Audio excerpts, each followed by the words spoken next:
J'avais une question pour toi. Comment se sont passées tes premières règles au Togo? Maman ne m'a jamais parlé.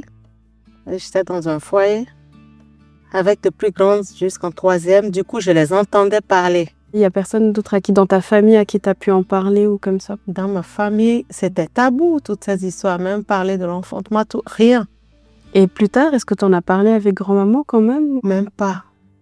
Moi, au foyer, entre filles, on en a parlé et puis elles m'ont donné les conseils, c'était bon. Et jusqu'à aujourd'hui, vous n'avez jamais eu cette discussion? La dernière fois, j'ai voulu lui parler, mais de la ménopause, elle n'a même pas voulu trop en discuter, ça s'est arrêté là.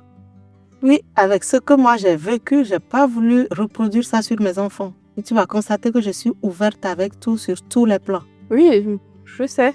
Que ce soit les premières règles jusqu'à la sexualité, jusqu'à la grossesse, l'accouchement, moi je discute de tout avec vous.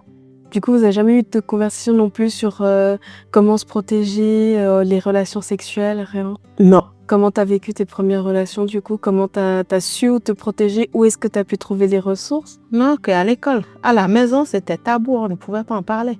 J'ai eu de la chance de ce côté-là du coup, parce que quand j'ai eu mes premières règles, je savais ce qu'il fallait faire. Quand j'ai eu mes premiers rapports, tu m'as toujours acheté les capotes, tu m'as dit ce qu'il fallait faire, etc. Enfin, ce qu'il fallait aller chez le gynéco. Tu m'as encouragé à y aller aussi. C'est important au niveau gynécologique aussi de faire des suivis réguliers.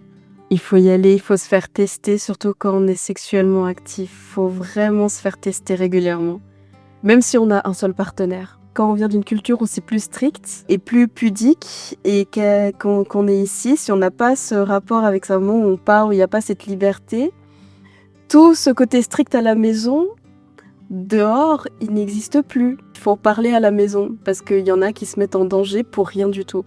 Parce qu'elles n'ont pas ces explications, parce qu'elles n'ont pas ce rapport, etc. Donc vraiment, en parler, c'est important.